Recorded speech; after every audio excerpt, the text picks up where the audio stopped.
কেন এত কাঁদাও? আমি তো একটু ভালো থাকার জন্য তোমাকে বেছে নিয়েছিলাম। তোমাকে ভুলে যাওয়ার সাহস নেই, ধরে রাখার অধিকার নেই। তোমাকে শুধু ভালোবাসি, কারণ ভালোবাসায় অনুমতির প্রয়োজন নেই।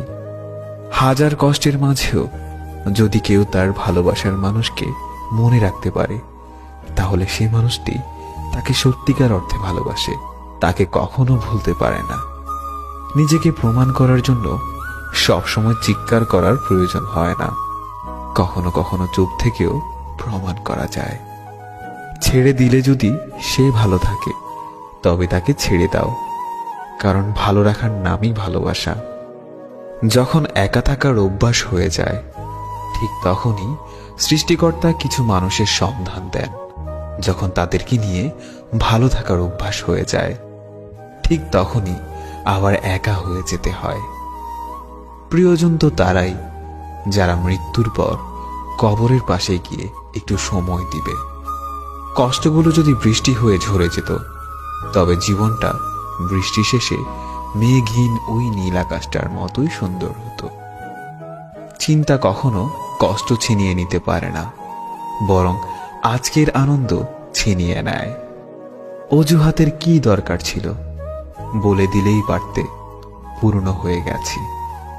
মাঝে মাঝে মন খারাপেরও কোনো কারণ পাই না, কারণ পাই না একাকিত্বেরও। শুধু বুঝতে পারি আমি ভালো নেই। এই শহরে বাঁচতে হলে পাক্কা অভিনয় জানতে হবে। কষ্টের সাথে যাদের বসবাস, রাতটা তাদের জন্য যে কি কষ্টের, সেটা শুধু তারাই জানে। সব ভালোবাসার ছোঁয়া দিয়ে হয় না, সব ছোঁয়াতে ভালোবাসা রয় না। কিছু ছোঁয়া মনকে ছুঁয়ে যায়, কিছু ছোঁয়া আধারকে। কিছু কথা বলা হয়ে যায়, কিছু কথা ভালোবাসাতে। কিছু কথা বলা হয়ে যায়, কিছু কথা ভালোবাসাতে। আমাকে অনেকেই চেয়েছে, শুধু চাইনি সে যাকে আমি চেয়েছিলাম। এক হাতে চোখের জল মুছে অন্য হাতে মেসেজ টাইপ করার অনুভূতিগুলোই কেউ বুঝতে পারবে না। চোখ থেকে অশ্রু ঝরার কারণটি মন থেকে সহজে মুছে ফেলা যায় না। বিদায় জিনিসটাই কষ্টকর, হোক সেটা ক্ষণিকের অথবা চিরতরে। সারাদিন কষ্টগুলো বুকের মাঝে চেপে রাখলেও রাতে যেন কোনোভাবেই ঠেকানো যায় না। বুক ফেটে কষ্টগুলো বের না হলেও চোখ দিয়ে বের হয়ে আসে অশ্রু।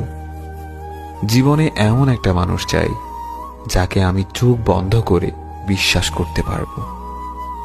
আমার বুকের ভেতরে চাপা কষ্টগুলো যদি তুমি দেখতে পেতে, তাহলে তুমি ভয়ে চিৎকার দিয়ে জ্ঞান হারিয়ে ফেলতে। সে হয়তো জানে না তার একটা কল বা মেসেজের জন্য আমি কতটা অপেক্ষা করি।